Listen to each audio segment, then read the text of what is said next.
Historia o el oficio del historiador. Recordemos que Bloch era un historiador francés, es uno de los intelectuales franceses más destacados de la primera mitad del siglo XX y en 1929, junto con Lucien Febvre, funda la Revista de los Anales, que después se va a convertir en toda una corriente. Bueno, en la introducción de este ensayo, Bloch inicia con una pregunta que un hijo le hace a su padre y que es ¿para qué sirve la historia? Y con este trabajo él pretende contestar a esa pregunta. Establece las bases de una crítica al compromiso que el historiador debe de cumplir como oficio y la forma en la que el historiador debe desarrollar su metodología al momento de analizar la historia.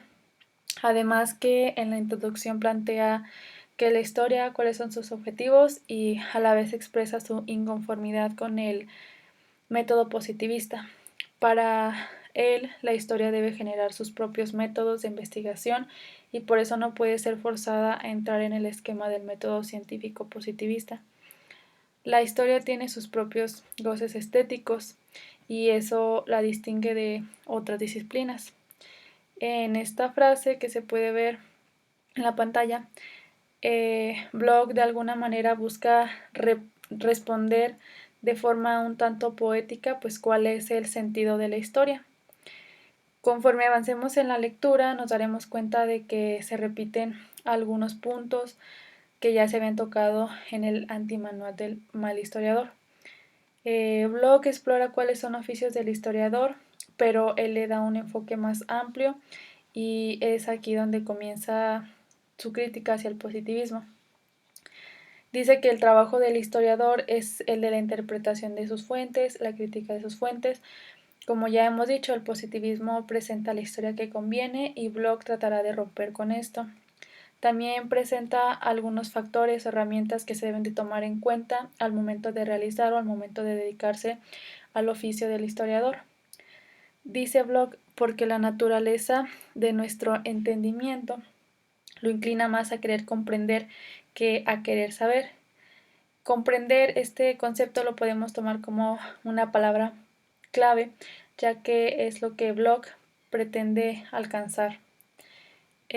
Bloch es uno de los muchos que han buscado darle la calidad de ciencia a la historia, pero pues el factor humano complica este proceso. Ahora sí, pasando al primer capítulo, en el primer subtema, en este apartado primer apartado se llama la elección del historiador. En este apartado, Bloch explica que es necesario que el historiador haga una elección. Para hacer una investigación necesita delimitar el punto de partida de esa investigación, también el por qué investigar y a qué pretende llegar con dicha investigación. Bloch lo expresa de la siguiente manera. Frente a la inmensa y confusa realidad, el historiador necesariamente tiene que delimitar el punto particular de aplicación de sus herramientas, por ende, a hacer una elección que será propiamente la elección de un historiador. En el siguiente apartado, la historia y los hombres, comienza diciéndonos que la historia es la ciencia del pasado, pero esta frase para Bloch dice que esta es una manera incorrecta de describir o definir a la historia. En este apartado se presentan dos herramientas a disposición del historiador. 8 en punto. Uno es el objeto de estudio, el hombre, y otro, el tiempo. Dice Bloch de qué serviría estudiar el pasado en sí mismo y qué implica el estudiar el pasado. Por ejemplo, la formación de la Tierra es parte del pasado, pero no es parte del estudio de la historia. Esto pues delimita al historiador, como lo mencionaba en el apartado anterior, a delimitar qué es lo que va a estudiar. Sin embargo, la historia pues no se dedica a estudiar cualquier fenómeno del pasado. Podría decirse que es el estudio del hombre en el paso del tiempo. Pasando al siguiente apartado, que se llama el tiempo histórico. Hasta ahora se ha descrito a la historia como la ciencia de los hombres, pero haría falta añadir de los hombres en el tiempo, dice Bloch. En este punto se vuelve a repetir como en el tercer pecado que se menciona en el antimanual. En la historia el tiempo no representa más que una medida. Ningún historiador se conformará con constatar un hecho histórico en X cantidad de años, sino que lo que a él le debería de interesar es señalar el lugar cronológico y el contexto que se vivió en el momento. Un fenómeno histórico no se puede ver en su totalidad en ese momento. Para saber qué pasó en ese momento, pues se necesita echar mano de la investigación. Ahora sí, pasando al siguiente apartado, que es el ídolo de los orígenes. Nos dice Bloch que los historiadores tienen una obsesión por los orígenes. En una parte cita a Renan, que es un escritor francés, que dice: en todas las cosas humanas, ante todo los orígenes son dignos de estudio. Nos pone, por ejemplo, el estudio el ejemplo del cristianismo, que, por ejemplo, le dan peso y poder a toda su estructura, porque son la base de su religión y de la fe de sus seguidores. Y pues en general en la historia religiosa el estudio de los orígenes pues es algo muy, muy importante, porque esto parece que les da un criterio de valor de la misma religión. Bloch nos da el ejemplo del credo, que dice: creo en un solo Dios, Jesucristo, bla, bla, bla, en tiempos de Poncio Pilatos, padeció y resucitó al tercer día. Esta oración, esta frase es un hecho histórico y bueno, en este caso los comienzos le dan la fe, también los comienzos que le dan la fe pues también son sus fundamentos. Para el léxico común los orígenes son un principio que explica, pero aún que basta para explicar, ahí es donde está la ambigüedad, ahí es donde está el peligro.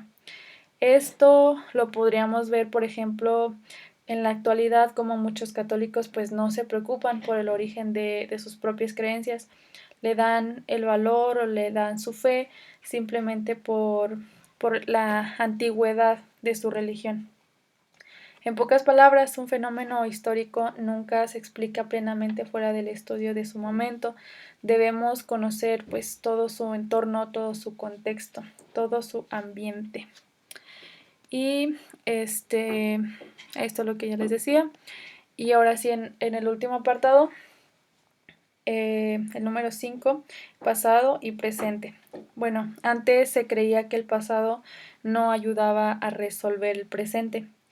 Para algunos estudiosos consideraban ellos con justa razón que el presente humano es perfectamente susceptible de conocimiento científico, pero reservan su estudio a disciplinas muy distintas de aquella que tiene por objeto el pasado. Pretenden, por ejemplo, comprender la economía contemporánea con ayuda de observaciones limitadas en el tiempo.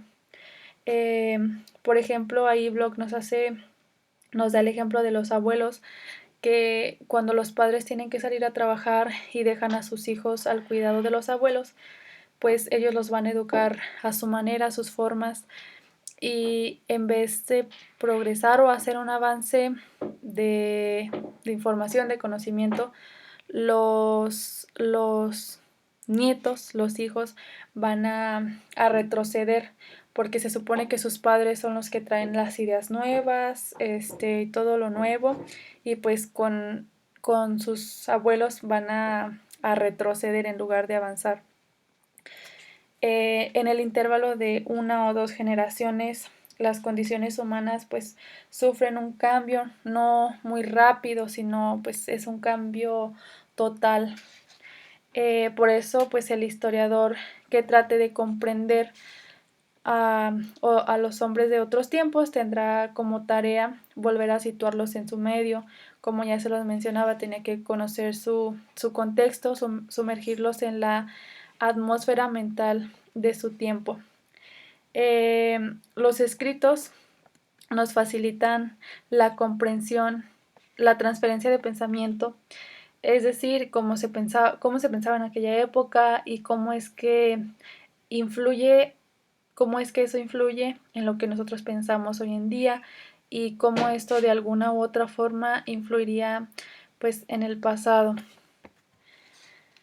Dice Bloch, los modos del hombre cambian, pero el hombre mismo también cambia. Y bueno, ya para finalizar con esta frase que dice: la vida es demasiado breve y los conocimientos se adquieren muy lentamente como para permitir incluso al mayor genio tener una experiencia total de la humanidad. Bueno, lo que nos está pues diciendo es que no se puede tener un conocimiento pues total de la humanidad. Y bueno, eso sería todo de mi parte. Muchas gracias.